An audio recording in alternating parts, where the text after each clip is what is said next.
Cordial saludo. Bienvenidos a esta sesión donde hablaremos de las generalidades en educación y en pedagogía. El ensayo Misión de la Universidad, Ortega y Gasset define el concepto de cultura como, abro comillas, el sistema de ideas vivas que cada tiempo posee. Mejor aún, como el sistema de ideas desde las cuales el tiempo vive, porque no hay remedio ni evasión posible. El hombre vive siempre desde unas ideas determinadas que constituyen el suelo donde apoya su existencia, cierro comillas. Desde esta perspectiva de cultura, tenemos que ser muy conscientes de que la labor de la educación es precisamente esa labor tan importante de transmitir la cultura a las nuevas generaciones. Todo eso que como especie humana hemos construido, hemos reflexionado, hemos producido, hemos creado, todo ese sistema de ideas, de valores, de ideales que nos definen, bien sea como especie humana, pero sobre todo como comunidad, son las que tiene la labor a través del proceso educativo de ser transmitidas a las nuevas generaciones. Vamos a empezar haciendo un recorrido por los inicios de la educación occidental e inevitablemente llegamos a Grecia. En varias de las obras importantes de Homero, por ejemplo, nos presentan cómo los griegos creaban el ideal perfecto de la educación como una armonía entre la educación física, corporal y la educación espiritual, intelectual y moral del alma. Esta arete o esa gran armonía se basaba en la imitación del paradigma de los dioses y héroes griegos. Paideia, que en griego significa educación o formación del niño, era para los antiguos griegos la base de la educación, que dotaba a los varones de un carácter verdaderamente humano. Como tal, no incluía habilidades manuales o erudición en temas específicos que eran considerados mecánicos e indignos de un ciudadano. Por el contrario, la paideia se centraba en los elementos de la formación que harían del individuo una persona apta para ejercer sus deberes cívicos. Grecia entendían la retórica como la enseñanza del arte de embellecer el lenguaje escrito o hablado, de deleitar, persuadir o conmover. La enseñanza, después de toda esa parte inicial de la niñez, se continuaba en la edad adulta con la educación que hoy diríamos educación superior, destinada a la formación de profesionales como médicos y arquitectos y en una profundización en las artes de la retórica mediante el método sofista y la incorporación de la filosofía como saber supremo a cargo del filósofo que aplica el método socrático. Dando un salto cuántico en la historia de la humanidad, llegamos al medioevo, que era en donde la educación estuvo sin duda liderada o monopolizada por el cristianismo, por la Iglesia Católica en ese momento,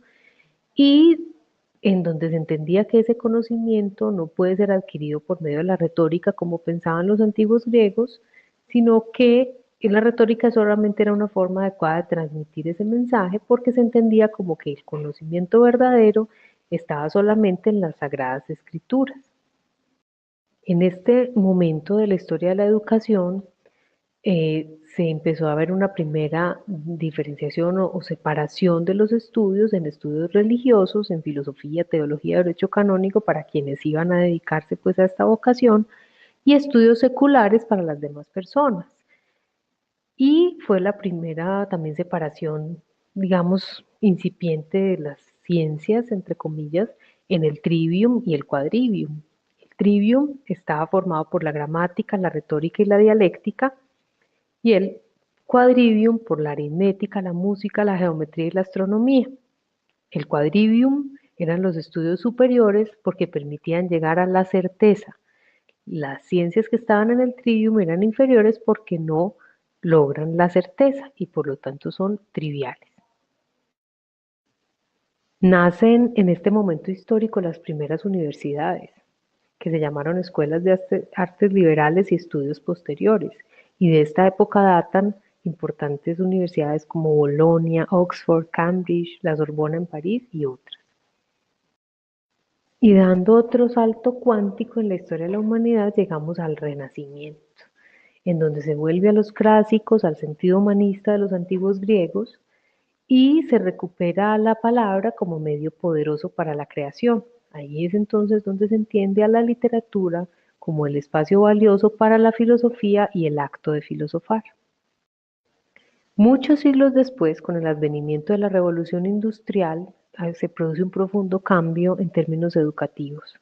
porque entonces se parte de que el conocimiento debe fundamentarse en el razonamiento inductivo y en la demostración empírica, es decir, en el método científico, versus el método deductivo o iluminista, que era el que predominaba hasta ese momento en la Edad Media y también en los clásicos griegos. Aquí nace un importante tratado como fue el de René Descartes, el discurso del método para conducir bien la propia razón y buscar la verdad de las ciencias, el famoso discurso del método, y es en donde el método científico empieza a hacer su entrada y es al que es sometido el conocimiento para de verdad verificarlo. Es este un momento en el que se produjeron grandísimos avances en investigación, en ciencia y tecnología, es el apogeo del positivismo, el desarrollo de las leyes físicas, químicas, biológicas, económicas, políticas y sociales, y definitivamente el advenimiento del método científico. Y llegamos así al momento actual, que llamamos posmodernidad, que tiene por característica un conocimiento que ya no es lineal, sino por el contrario multipolar, descentrado, ramificado, entrecruzado. Entonces acuñamos términos como la transdisciplinariedad. El conocimiento ya no está compartimentado, ni fragmentado, ni separado por disciplinas. Y todo esto finalmente causa grandes cambios en la manera como entendemos la educación. En la posmodernidad, ya los procesos de subjetivación, o sea, los procesos sociales y culturales formativos que explican lo que hemos llegado a ser, se caracterizan por la tendencia a la homogeneización y la destrucción de la diferencia, incluso por la globalidad, por la manera ya la mirada internacional transcultural que tenemos de los asuntos y por todas las otras cosas que han cambiado nuestra forma de ser y estar en este mundo. Y por eso avienen teorías importantes que buscan el ideal emancipatorio del sujeto y por eso procesos formativos que ya no busquen el adoctrinamiento, la obediencia o simplemente la construcción de la ciencia por la ciencia misma, sino que lleven a otros procesos sociales que le permitan al sujeto otro tipo de ganancias y de encuentros consigo mismo. Los esquemas tradicionales de enseñanza desde la perspectiva del docente, con relaciones de tipo autoritario, inflexible o descontextualizados de los acontecimientos sociales, económicos y políticos, han arrojado un resultado muy pobre y muestran un panorama actual de desarrollo en materia educativa, por cuanto los aprendizajes están por fuera del tiempo y de los avances tecnológicos. Y los estudiantes, a partir de los aprendizajes tradicionales, muestran poca capacidad para enfrentarse al mundo y aportar en su construcción.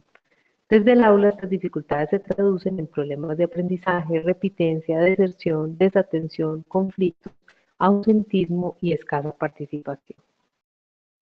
La educación de hoy demanda una mayor capacidad de autonomía y de juicio, una más amplia responsabilidad frente a la realización personal y social del individuo,